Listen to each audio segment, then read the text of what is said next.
Ha sido muy interesante, ha sido muy, digamos, interesante ver la manera en la que también desde acá se va abordando el tema y cómo hay muchos elementos de coincidencia de lo que se está discutiendo a nivel global, pero también muchas preocupaciones respecto de qué peculiaridades tiene el caso colombiano y qué tanto se puede traer o aplicar la discusión y el debate internacional sobre bienestar subjetivo. Entonces ha sido muy enriquecedor, muy interesante toda la jornada hasta ahora.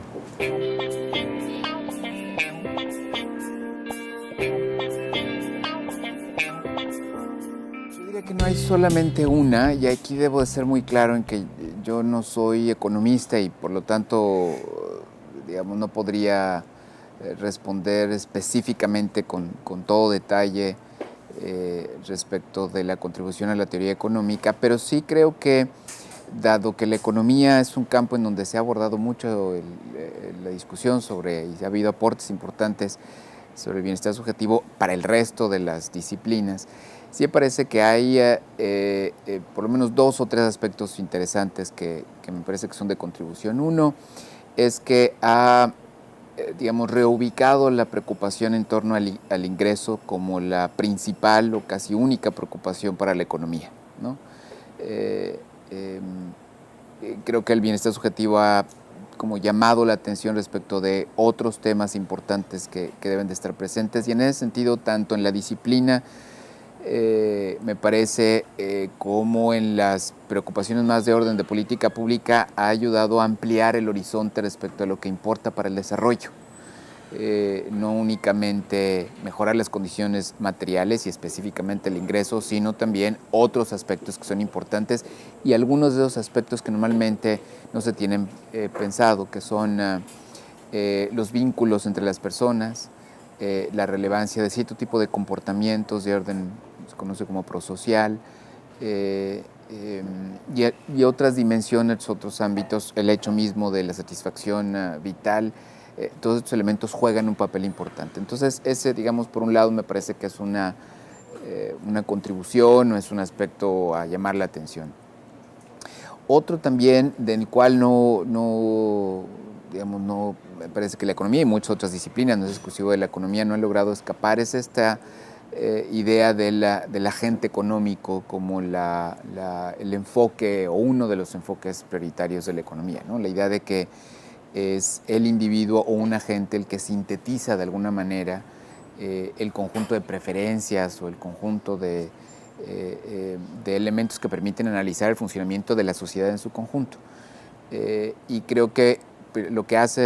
venido a hacer un poco el bienestar subjetivo y las distintas, porque es una amplísima variedad de contribuciones en el bienestar subjetivo, es a problematizar justamente este elemento. No es que haya contribuido con algo nuevo, pero lo problematiza. Y en ese sentido abre como rutas de otro tipo, ¿no? Parece que en ese sentido, aunque no necesariamente viniendo el enfoque de bienestar subjetivo, pero muy vinculado a él, el estudio de Kahneman que lo llevó a ganar el premio Nobel, un poco va en esa dirección, en cuestionar la idea de la racionalidad como uno de los rasgos distintivos del análisis económico desde la perspectiva individual. Entonces, creo que también ha llevado bienestar subjetivo en términos generales a llevar el foco de atención hacia otros temas que normalmente no estaban siendo observados, ¿no? Y ahí también me parece que es una contribución para el ámbito más general de la política pública, que es justo tratar de identificar efectos perniciosos, probablemente algunos positivos, que normalmente en una visión más ortodoxa, tradicional, no están presentes, ¿no? Entonces yo creo que esos son algunos de las digamos, aportes que ha logrado tener hasta ahora el bienestar subjetivo, que es una disciplina, como se mencionó, y me parece eso muy importante en la jornada de esta mañana, no está apenas en construcción, no hay una teoría como tal de bienestar subjetivo, hay distintas teorías que se han ido integrando en un cuerpo teórico que está en formación, me parece, sobre todo en el área de ciencias sociales, de humanidades, en la psicología es algo que se ha estudiado muchísimo,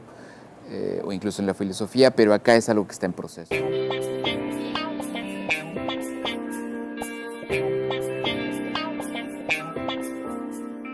Son complementarios, pero no creo que uno pueda, evidentemente, medir la pobreza únicamente a partir de un indicador como, por ejemplo, de satisfacción con la vida. Si consideramos dos cosas. Uno, cómo definimos pobreza y por otro lado, cómo medimos satisfacción con la vida. Me voy al tema de la definición del concepto. Yo creo que todo depende cómo midamos los conceptos que queremos medir y a partir de eso vamos a tratar de identificar cuáles son los mejores instrumentos para captar ese concepto. Entonces, tradicionalmente la pobreza se ha medido a partir de ingreso. No es el único, pero hay otros conceptos, otros conceptos que han tratado de, digamos, agregar a esta idea del ingreso, la vulnerabilidad social, por ejemplo, el concepto de desarrollo humano del PNUD desde la década de los 90 y toda la teoría de capacidades, o incluso los derechos humanos han sido distintos enfoques analíticos que han tratado de agregar, digamos, a la comprensión sobre la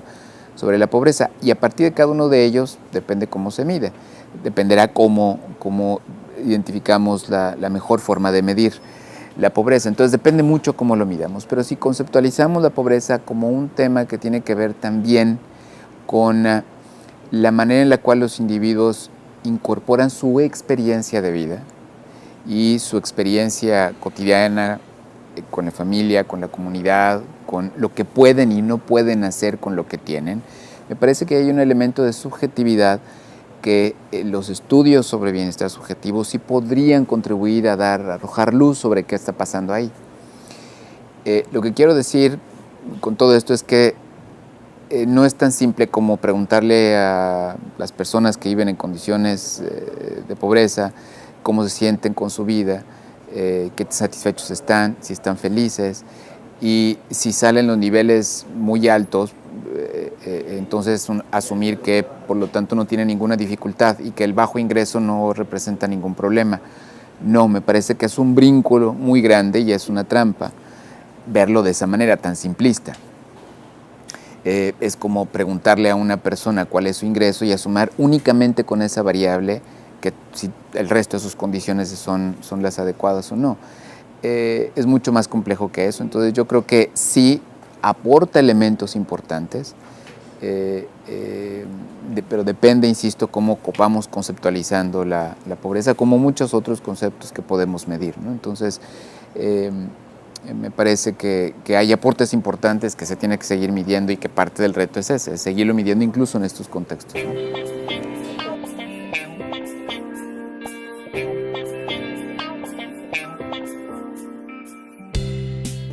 Para empezar, hay muy poca experiencia en términos de medición y no digamos de uso de bienestar subjetivo en la política pública. En México en particular, en términos oficiales, la encuesta específicamente sobre bienestar subjetivo que tenemos se remonta apenas al 2012. El INEGI, que es la instancia oficial encargada de la generación de estadística, que es una institución muy importante, apenas a finales de 2012 publicó la primera encuesta sobre bienestar autorreportado, como ellos le llamaron, y se espera que se vaya publicando cada 2 años. Ha habido algunos otros esfuerzos desde la sociedad civil por tener información relacionada con el tema, pero nada, digamos, consistente, periódico, que nos permita como darle monitoreo y seguimiento. Y para la política pública o incluso para el debate público es fundamental que tengamos información periódica. Nosotros sabemos mes con mes, trimestre con trimestre, cuál es la tasa de crecimiento de un país o de un estado. No veo por qué no pudiéramos saber, no sé si cada trimestre, pero con una cierta periodicidad, la que se defina que sea la adecuada, aspectos importantes para el bienestar subjetivo. Entonces creo que ahí hay un tema que es básico en el que no hemos logrado avanzar, en parte porque es un tema también muy nuevo, ¿no? Recordemos que los académicos y los estudiosos vienen abordando y analizando el tema de forma sistemática apenas por lo menos en las ciencias sociales, desde probablemente la década de los 70, más consistentemente, ¿no? Pero realmente el boom de los estudios viene de apenas hace 15 años aproximadamente. Eh, entonces, y en los últimos 10 años ha habido un esfuerzo por llevarlo a otro tipo de discusiones, otro tipo de esferas. Entonces yo creo que el tema de la medición poco a poco lo vamos avanzando. Y probablemente otro aspecto que yo destacaría es justo eventos como este, como el que se lleva a cabo aquí en la Universidad del Norte y otros que seguramente se llevan a cabo en universidades y espacios que no conocemos, que en México se han llevado a cabo, que es abrir el debate y la discusión pública. Creo que este es uno de esos temas que es muy importante que haya una discusión, deliberación pública amplia, países que lo han hecho de una manera incluso muchísimo más amplia para definir sus propios indicadores sobre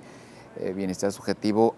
han terminado en procesos muy enriquecedores y de pronto está sorpresivo sobre qué es lo que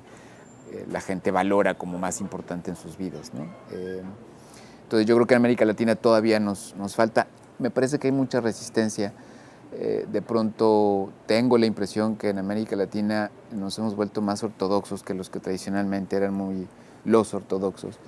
en este tipo de temas. Y en fin, son parte, me parece, de los procesos que tienen que llevar también las sociedades y los países, ¿no?